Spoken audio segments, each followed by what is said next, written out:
Hello friends, welcome to tech world. आज का हमारा टॉपिक है how to create storage account in Azure cloud. इसका आज हम पूरा practical step by step process देखेंगे डिटेल में कि स्टोरेज अकाउंट कैसे क्रिएट किया जाता है। तो चलते हैं इसमें एज़्योर पोर्टल में और वहाँ देखते हैं। ये एज़्योर पोर्टल में मैं आ गया हूँ। यहाँ पे जाएंगे स्टोरेज अकाउंट्स में। तो यहाँ पे ये स्टोरेज अकाउंट दिख रहा है। यहाँ पे आप सर्च भी कर सकते हैं स्टोरेज अकाउंट। स्टोरेज अकाउंट में जाके स्टोरेज अकाउंट में जाने के बाद इसमें क्रिएट में जाएंगे, क्लिक करेंगे। क्रिएट में जाने के बाद पहला आ गया subscription, Azure subscription. Then resource group. यहाँ पे रिसोर्स ग्रुप सेलेक्ट करेंगे। अगर आपने पहले से बना के रखा है तो ठीक है, नहीं तो यहाँ पे नया क्रिएट कर सकते हैं। Tech world RG। ओके, ये रिसोर्स ग्रुप यहाँ पे डाल दिए। अगला है स्टोरेज अकाउंट, मतलब जिस नाम से हमें स्टोरेज अकाउंट का नाम। यहाँ पे एक चीज़ ध्यान में रखना है कि जो भी स्टोरेज अकाउंट डालते हैं वो यूनिक होना चाहिए। जैसे कि आपका जो ईमेल आईडी है वो यूनिक होता है, अ, उसी प्रकार ये जो है स्टोरेज का नाम जो है वो यूनिक होना चाहिए, क्योंकि इसे हम वेब में यूज़ करते हैं। सपोज़ कि अगर कोई ब्लॉग स्टोरेज अपन ने क्रिएट किया, लिंक क्रिएट करके किसी को शेयर करना है, तो ये यूनिक, इसलिए ये यूनिक होना चाहिए। तो यहाँ पे मैं यहाँ पे डाल देता हूँ टेक वर्ल्ड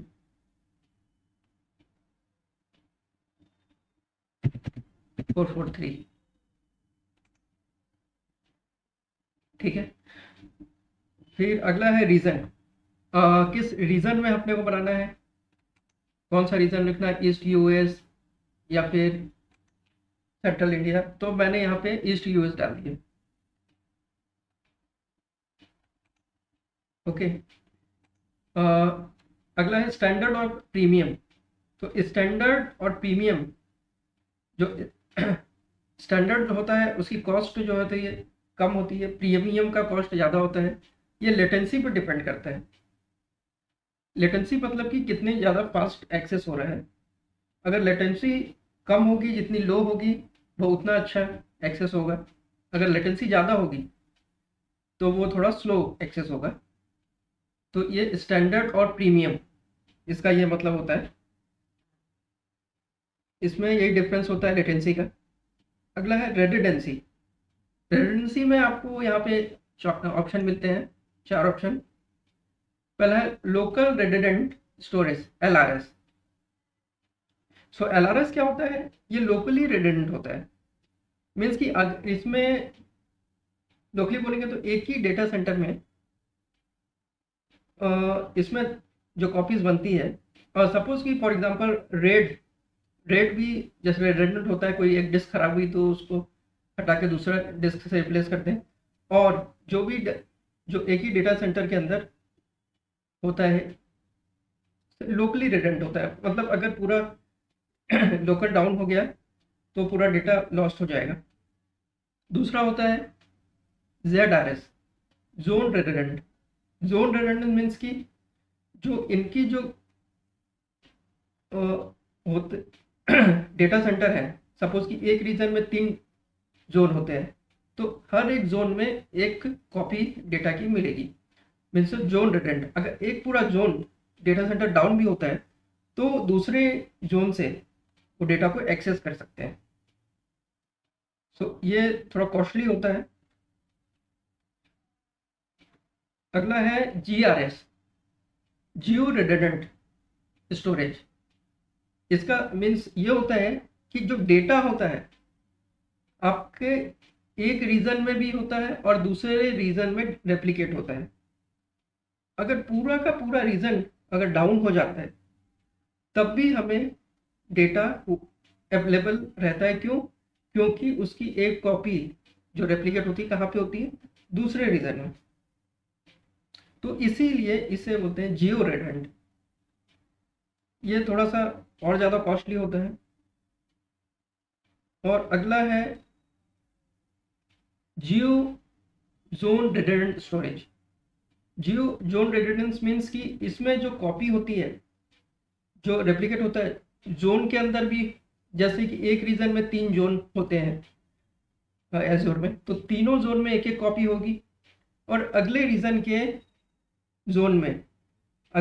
तीनों जोन में भी एक एक कॉपी होगी। तो इसे बोलते हैं जियो रेजिडेंट स्टोरेज। अगले नेक्स्ट चलते हैं।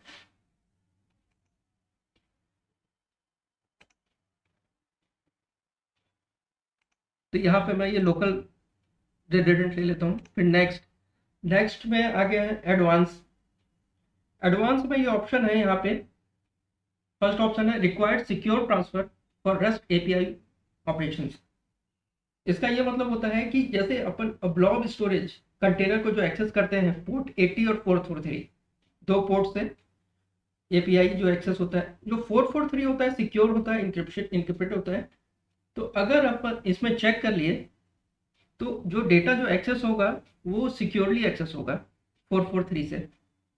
अगर इसमें चेक नहीं करते हैं तो डेटा जो एक्सेस होगा वो पोर्ट 80 से होगा।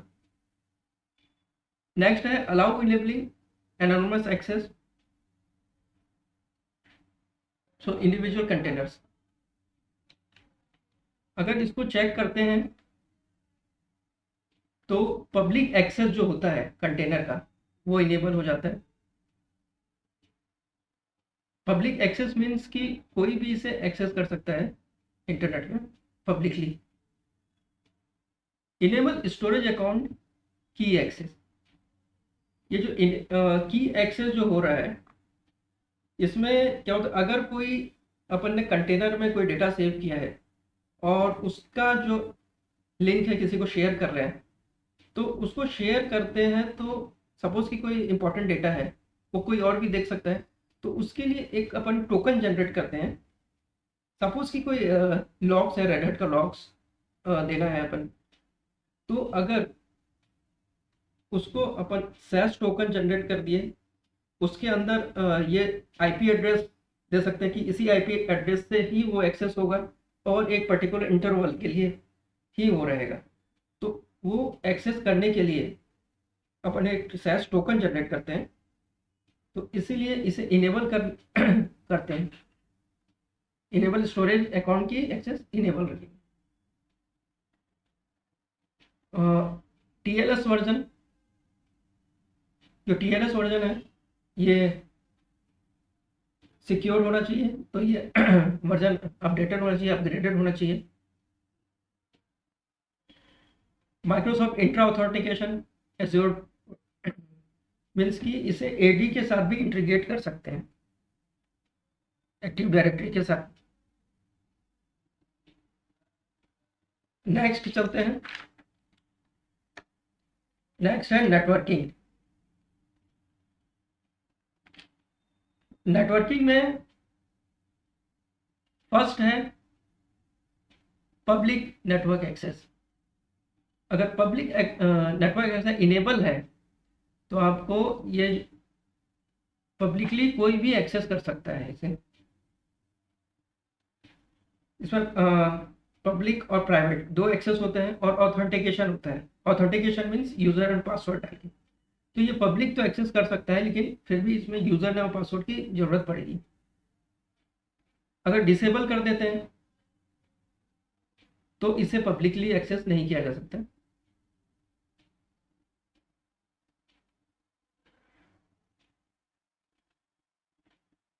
Enable from all networks, public network access इसको इनेबल फ्रॉम सेलेक्टेड वर्चुअल। अगर इसे मैं क्लिक करता हूं तो यहाँ पे जो वर्चुअल नेटवर्क है वीनेट और आईपी एड्रेस पर्टिकुलर वही लोग इसको एक्सेस कर पाएंगे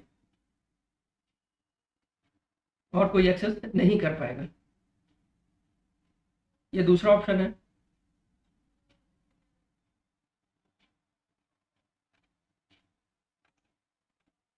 अगर मैं डिसेबल कर देता हूँ पब्लिक एक्सेस, मतलब कि कोई भी एक्सेस पब्लिकली कोई भी एक्सेस नहीं कर पाएगा, मतलब इंटरनेट के थ्रू एक्सेस नहीं कर पाएगा, चाहे वो वीनेट से हो या बाहर से हो। तो उस केस में प्राइवेटली एक्सेस करने के लिए हम यहाँ पे एक एंड पॉइंट क्रिएट करना पड़ता है, प्राइवेट एंड पॉइंट। इसका ये मतलब होता है कि हमारे जो एज्योर के जो सिस्टम है, सिस्टम मीन्स की वीएम्स है, अगर वो डायरेक्ट इस स्टोरेज अकाउंट को एक्सेस करना चाहते हैं तो उसके लिए हमें प्राइवेट एंड पॉइंट बनाना पड़ेगा। तो ये इंटरनेट के थ्रू एक्सेस नहीं होगा, डायरेक्ट प्राइवेटली एक्सेस होगा। तो प्राइवेट एंड पॉइंट बनाने के लिए सबसे पहले यहाँ रिसोर्स ग्रुप सेलेक्ट करेंगे, फिर उसके बाद यहाँ लोकेशन देंगे, किस लोकेशन में बनाना है, नेम देंगे, और कौन से स्टोरेज के लिए चाहिए, ब्लॉक के लिए चाहिए, फाइल के लिए चाहिए, टेबल के लिए चाहिए, क्यू के लिए, किसके लिए, आप अलग अलग सबके लिए बना सकते हैं। फिर यहाँ पे नेटवर्क, वर्चुअल नेटवर्क, कौन से वर्चुअल नेटवर्क को अलाउ करना है, और सबनेट, और यहाँ पे ओके कर देंगे। तो ये प्राइवेट यहाँ पे ये बन जाएगा। तो प्राइवेट एंड पॉइंट का जो कॉन्सेप्ट है यही है कि अगर हम अपने एज्योर के अंदर, अपने एज्योर इंफ्रा के अंदर जो वीएम्स हैं वहाँ से हमें प्राइवेटली एक्सेस करना है स्टोरेज तो यहाँ पे वो प्राइवेट एंड पॉइंट बनाना पड़ेगा। जैसे फाइल शेयर है, उसे हमें एक्सेस करना है, मैप करना है, तो यहाँ पे तो बनाना पड़ेगा। तो अभी मैं यहाँ पे इनेबल कर देता हूँ पब्लिकली, क्योंकि हमें यहाँ पे प्रैक्टिकल करके देखेंगे इंटरनेट से एक्सेस करके, इसलिए। उसके बाद नेक्स्ट करता हूँ। नेक्स्ट होता है, इसमें आ गया data protection. So data protection में क्या होता है कि and point in time restore to for container, means कि अगर हम कोई भी अगर स्नैपशॉट लेना है कंटेनर का, तो उसके लिए स्नैपशॉट मीन्स कि अगर कोई भी डेटा लॉस्ट रिकवर करना है तो उसके लिए ये यहाँ पे चेक होना जरूरी है। और maximum restore point access date means कि अगर कोई स्नैपशॉट बन रहा है तो वो कितने दिन तक रहेगा, उसके बाद डिलीट होगा, तो यहाँ पे वो डेज यहाँ पे देना पड़ेगा।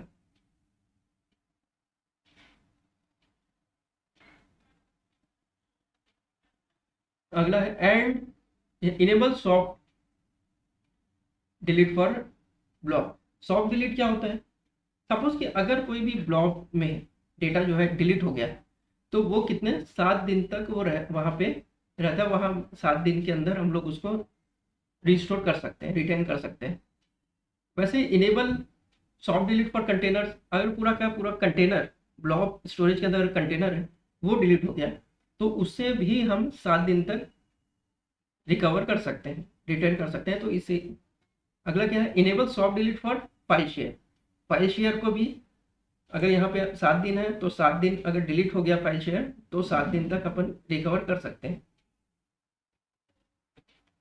ओके, अगला है ट्रैकिंग।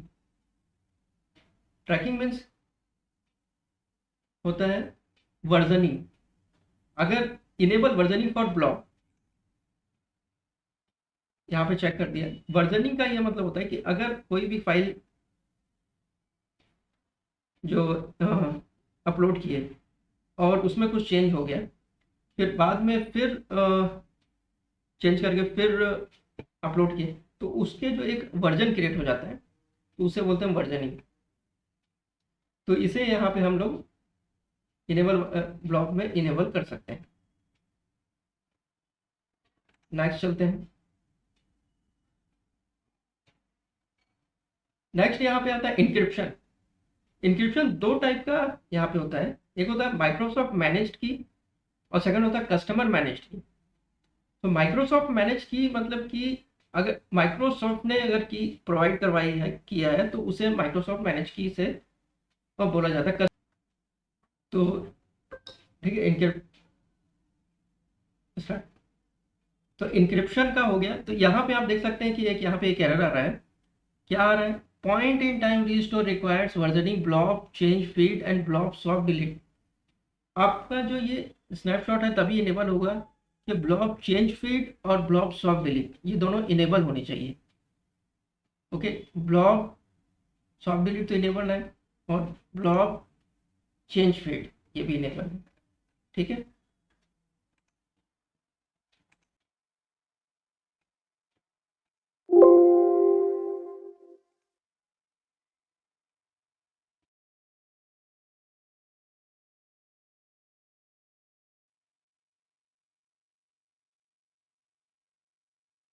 ओके। तो ये देख सकते हैं यहाँ पे हमारा स्टोरेज अकाउंट क्रिएट हो गया।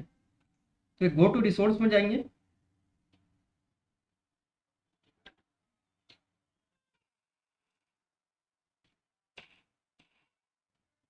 गो टू रिसोर्स में जाके यहाँ पे ये स्टोरेज अकाउंट क्रिएट हो गया। यहाँ पे डेटा स्टोरेज में container, file storage, Q storage, table storage, ये यहाँ पे आप देख सकते हैं। तो ये था हमारा आज का topic, how to create storage account in Azure, step by step process. So don't forget like, subscribe and hit the bell icon for more tutorials. Thank you for watching.